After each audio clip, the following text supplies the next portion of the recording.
दोस्तों, भारत एक ऐसा देश है जहां नारी शक्ति को हमेशा सम्मान दिया गया है।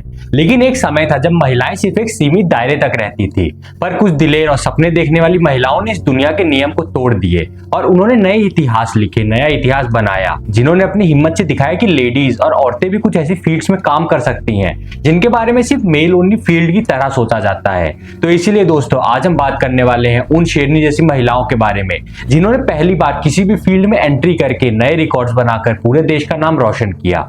ये वो महिलाएं हैं जिन्होंने सिर्फ सपने नहीं देखे बल्कि उन्हें हकीकत में बदलने के लिए दुनिया की सोच तक बदल दी। तो चलिए जानते हैं उन महिलाओं के बारे में जो अपने फील्ड में भारत की पहली महिला बनी।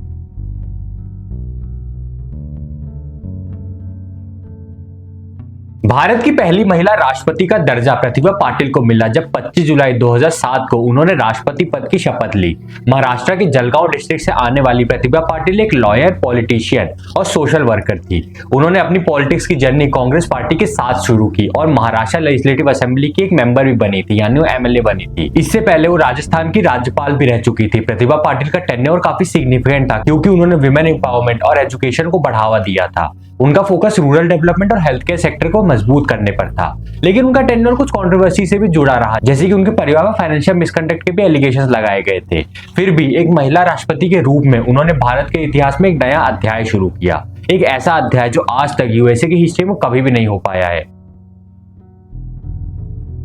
इंदिरा गांधी सिर्फ एक नाम नहीं बल्कि एक रेवोल्यूशन थी भारत की पॉलिटिक्स में। 1966 में जब वो भारत की पहली महिला प्रधानमंत्री बनी तब किसी ने नहीं सोचा था कि एक दिन वो दुनिया की सबसे शक्तिशाली और पावरफुल नेताओं में शुमार होंगी। इंदिरा गांधी ने अपने टेन्योर में कई बड़े डिसीजन लिए जो भारत के इतिहास को बदलने वाले थे।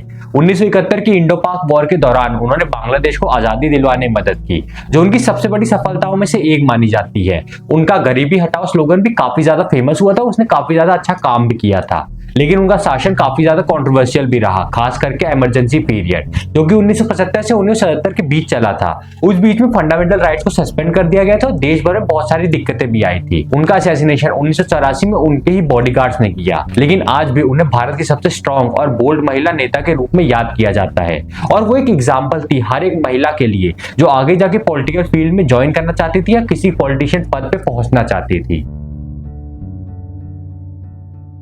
आज भारत की सेनाएं वुमेन ऑफिसर से भरी हुई है, बहुत सारे वुमेन ऑफिसर्स हैं। लेकिन एक समय था जब महिलाओं को आर्मी ज्वाइन करने की अनुमति नहीं थी। 1992 में प्रिया झिंगन पहली ऐसी महिला बनी जो इंडियन आर्मी में एक ऑफिसर बनी। उनका सपना आर्मी ज्वाइन करना था, लेकिन तब तक लड़कियों के लिए कोई भी ऐसा ऑप्शन नहीं था। उन्होंने डायरेक्ट आर्मी चीफ को एक लेटर लिखा जिसमें उन्होंने महिलाओं को आर्मी में ज्वाइन करने का मौका देने की डिमांड की। ये एक हिस्टोरिक मूवमेंट था जब इंडियन आर्मी ने पहली बार महिला कैडेट्स को एक शॉर्ट सर्विस कमीशन बेसिस पे, यानी कि एसएससी बेसिस, जो कि 10 साल की सर्विस होती है, उसके बेसिस पे रिक्रूट करना शुरू किया था। और प्रिया झिंगन कैडेट नंबर 001 थी जो कि उसमें रजिस्टर हुई थी। उन्होंने इंडियन आर्मी के जज एडवोकेट जनरल यानी कि जेईजी ब्रांच में सर्विस दी थी, जो इंडियन आर्मी का लीगल डिपार्टमेंट होता है। उनका एक कदम आज लाखों लड़कियों के लिए एक प्रेरणा बन गया जो भारत की सेना में अपनी जगह बना रही हैं और भारतीय सेना में बहुत बड़े बड़े काम भी कर रही हैं। किरण बेदी का नाम आज भी लेडी सिंघम के रूप में लिया जाता है और इसका सिर्फ एक ही रीजन है, उनकी बेबाक और निष्पक्ष पुलिसिंग। 1972 में आईपीएस ज्वाइन करने वाली वो भारत की पहली महिला पुलिस ऑफिसर बनी थी। उन्होंने अपनी ड्यूटी की शुरुआत दिल्ली से की, जहां उन्होंने ट्रैफिक सिस्टम को सुधारने और क्राइम कंट्रोल के लिए नए तरीके अपनाए। 1982 एशियन गेम्स के दौरान उन्होंने ट्रैफिक सिस्टम इतना अच्छे से मैनेज किया कि लोग उनको क्रेन बेदी कहने लगे, क्योंकि उन्होंने इलीगल पार्क की गई जितनी भी गाड़ियां थी उन्हें क्रेन से उठाने का नया सिस्टम शुरू किया था। लेकिन उनका सबसे बड़ा काम था तिहाड़ जेल का पूरी तरह से ट्रांसफॉर्मेशन कर देना।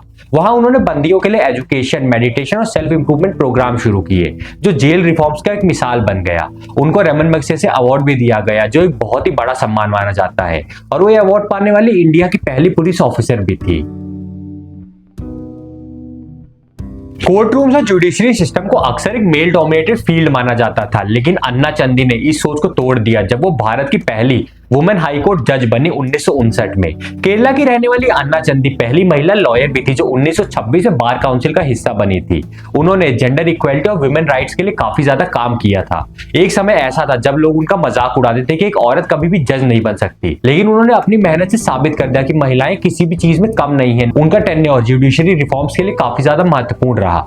आज भी भारत की विमेन जजेस के लिए वो एक मिसाल है और साथ ही जो भी विमेन लॉयर बनती है उनके लिए अन्ना चंदी एक मिसाल है जी कि उनके बिना आज जो ये इतना सब कुछ कर रही है हो सकता है पॉसिबल ना होता, और इसीलिए उनका नाम आज भी जुडिशरी हिस्ट्री में अमर है।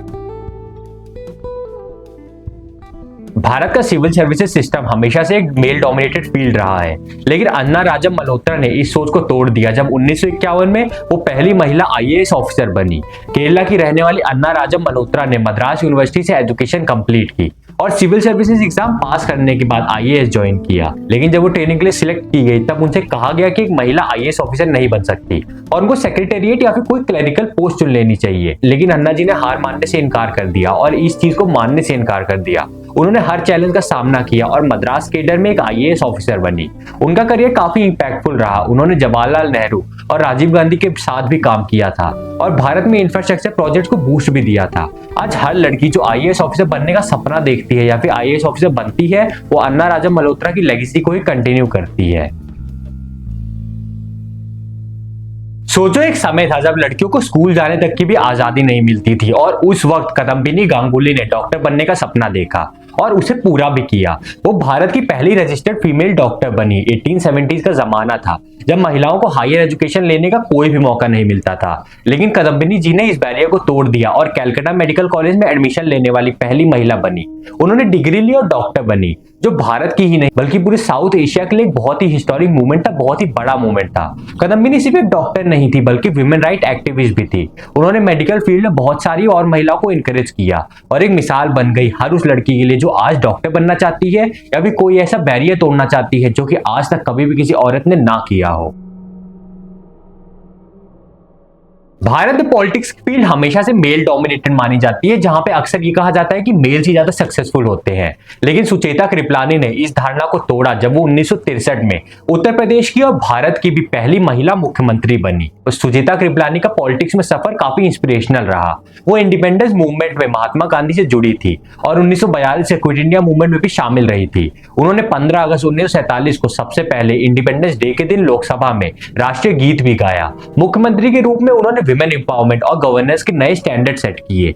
आज भी हर लड़की जो पॉलिटिक्स में आना चाहती है वो उनकी कहानी से इंस्पायर हो सकती है। और भारत की पहली महिला गवर्नर भी उत्तर प्रदेश से ही थी, जब सरोजिनी नायडू को साल 1947 में उत्तर प्रदेश यानी उस समय जो यूनाइटेड प्रोविंसेस थे उनका पहला राज्यपाल यानी गवर्नर बनाया गया था, जो कि इंडियन पॉलिटिक्स में ट्रांसफॉर्मेशन का एक बहुत ही बड़ा और बहुत ही ड्रास्टिक कदम था।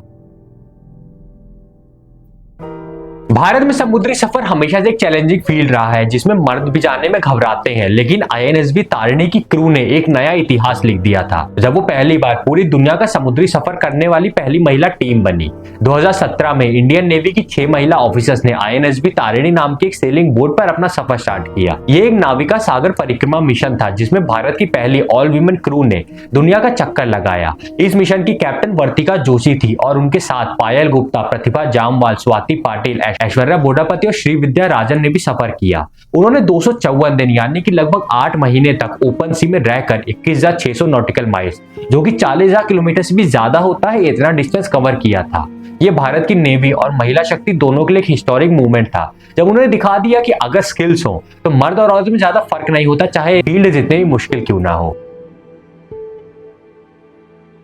माउंट एवरेस्ट को दुनिया की सबसे ऊंची और खतरनाक चोटी माना जाता है और 1984 में बचेंद्री पाल ने इसे फतेह करके एक नया रिकॉर्ड बना दिया जब वो माउंट एवरेस्ट चढ़ने वाली भारत की पहली महिला बनी थी। बचेंद्री पाल का सफर आसान नहीं था। वो एक छोटे से गांव की लड़की थी जो उत्तराखंड से आई थी, जिसे हमेशा ये कहा जाता था कि लड़कियां ऐसी एडवेंचरस चीजें करने का सपना नहीं देखती, लेकिन उन्होंने सबको गलत साबित कर दिया जब 1984 में सिर्फ 30 साल की उम्र में उन्होंने 29,032 फीट यानी 8,849 मीटर ऊंची माउंट एवरेस्ट की चोटी पर भारत का झंडा लहरा दिया। उनका एवरेस्ट पर सफर बहुत डेंजरस था। उनकी टीम पर एवलांच का अटैक भी हुआ था, यानी कि ऊपर बर्फ का उनके ऊपर तूफान भी आ गया था, लेकिन उन्होंने हर मुश्किल का सामना किया और मिशन एवरेस्ट कंप्लीट किया। आज बचेंद्री पाल का नाम इंडियन माउंटेनियरिंग के इतिहास में गोल्डन लेटर से लिखा जाता है। दोस्तों, ये सभी महिलाएं एक मिसाल है कि अगर हिम्मत हो तो दुनिया में कुछ भी संभव है। इन सब ने अलग अलग फील्ड्स में भारत का नाम रोशन किया और नए रिकॉर्ड्स बनाए। आज की जनरेशन की लड़कियां इन्हीं से इंस्पायर होकर नए सपने देख रही हैं और नए रिकॉर्ड भी बना रही हैं। आपको इनमें से कौन सी कहानी सबसे इंस्पायरिंग लगी, मुझे कमेंट करके जरूर बताइएगा। अगर आपको वीडियो पसंद आया हो तो वीडियो को लाइक और शेयर करना मत भूलना। ऐसी और वीडियोस देखने के लिए चैनल सब्सक्राइब करें और मिलते हैं ऐसी किसी और भी वीडियो में। तब तक के लिए जय हिंद, जय भारत, वंदे मातरम।